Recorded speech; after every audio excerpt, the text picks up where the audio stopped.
Racial discrimination has only been made worse by the NFL's disingenuous commitment to social equity. On Tuesday, former Dolphins head coach and former Patriots assistant Brian Flores filed a lawsuit against the NFL, the Giants, the Dolphins, and the Broncos, alleging discrimination in his interview process and racist hiring practices against candidates of color for coaching and front office positions. Flores' filing takes on the continued ineffectiveness of the Rooney Rule, which requires NFL teams to interview a quota of minority candidates for every open coaching or front office position, and included screenshots of texts from Bill Belichick that seemingly prove the Giants had already chosen Brian Daboll to be their head coach before they conducted an interview with Flores. Flores was humiliated by the Giants' situation. Flores had dinner with Giants GM Joe Schoen last week, knowing that the Giants had already selected Mr. Daboll, and then had to conduct an extensive interview the next day even though he knew the franchise had already chosen Daboll. The New York Giants subjected him to a sham interview in an attempt to appear to provide a black candidate with a legitimate chance at obtaining the job. The suit states, the suit went in depth detailing the troublesome history of the Giants, who have not had a black head coach in their 100-year history. Despite 22 coaching changes, the problem goes deeper than just the Giants. The NFL famously needed more than 40 years to accept black quarterbacks. In 20 years since the Rooney Rule was implemented, NFL teams have hired just 15 black coaches. As noted in the suit, the 10 black coaches hired since 2012, none are still in their position today. By comparison, 25% of white coaches hired over that period remain in place. Black coaches meanwhile average just 2.5 years on the job, while white coaches average 3.5 years. Put another way, white head coaches are afforded an entire additional year to establish themselves relative to black head coaches. The suit states, the suit also highlighted the practice of race norming, in which black players who suffered traumatic head injuries were paid less than white players in the NFL's 2017 settlement. Race norming assumes black players have lower cognitive function than white players, which complicates diagnosing head injuries. The suit drew a parallel between race norming and the NFL's apparent resistance toward hiring coaches and GMs of color. As the suit pointed out, NFL executives, including Troy Vincent, the vice president of football operations, have themselves admitted there is a double standard. I don't think that is something that we should shy away from, Vincent said in January, but that is all part of some of the things that we need to fix in the system. These are literal admissions of liability and fault on the part of the NFL and its owners, and yet no meaningful remedial action has been taken to remedy this recognized discrimination, the suit states. The suit also highlighted the practice of race norming, in which black players who suffered traumatic head injuries were paid less than white players in the NFL's 2017 settlement. Race norming assumes black players have lower cognitive function than white players, which complicates diagnosing head injuries. The suit drew a parallel between race norming and the NFL's apparent resistance toward hiring coaches and GMs of color. As the suit pointed out, NFL executives, including Troy Vincent, the vice president of football operations, have themselves admitted there is a double standard. I don't think that is something that we should shy away from, Vincent said in January.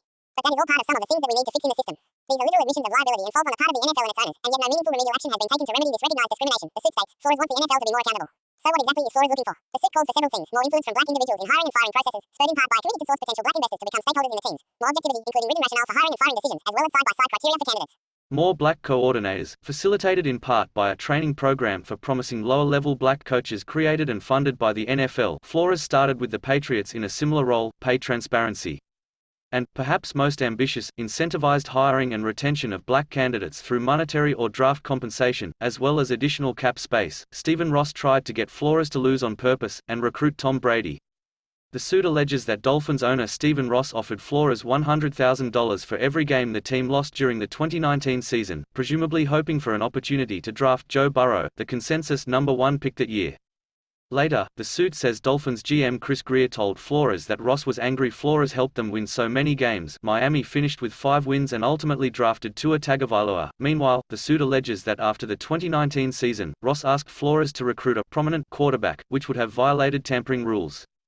Flores refused. In the winter of 2020, Ross invited Flores to his yacht for lunch. When Flores arrived, Ross told him the prominent quarterback would be at the marina shortly. Flores says he left immediately. That prominent quarterback, reportedly, was Tom Brady. Per Flores, Ross labeled him as non-compliant and difficult to work with after he refused to tamper. This is reflective of an all-too-familiar angry black man stigma that is often casted upon black men who are strong in their morals and convictions, while white men are coined as passionate for those very same attributes. The suit states, Flores accuses the Broncos front office of showing up to his interview hungover.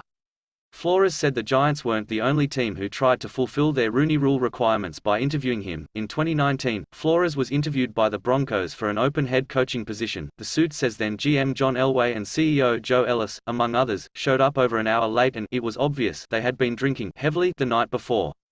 It was clear from the substance of the interview that Mr. Flores was interviewed only because of the Rooney Rule, and that the Broncos never had any intention to consider him as a legitimate candidate for the job. The suit reads, shortly thereafter, Vic Fangio, a white man, was hired to be the head coach of the Broncos. Flores is well aware of the enormity of the situation. The opening lines of the 58-page document include a quote from Martin Luther King Jr., "Morals cannot be legislated, but behavior can be regulated. The law cannot make an employer love me, but it can keep him from refusing to hire me because of the color of my skin."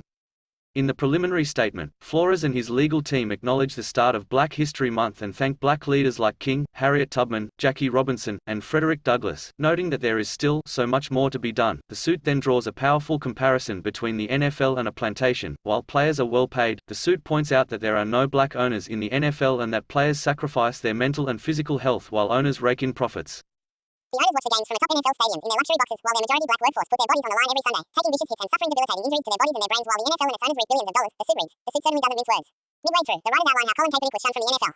Flores is well aware he might be setting himself up for the same fate. In making the decision to file the class action complaint, I understand that I may be risking coaching the game I love and has done so much for my family and me, Flores said in a statement on Tuesday. My sincere hope is that by standing up against systemic racism in the NFL, others will join me to ensure that positive change is made for generations to come.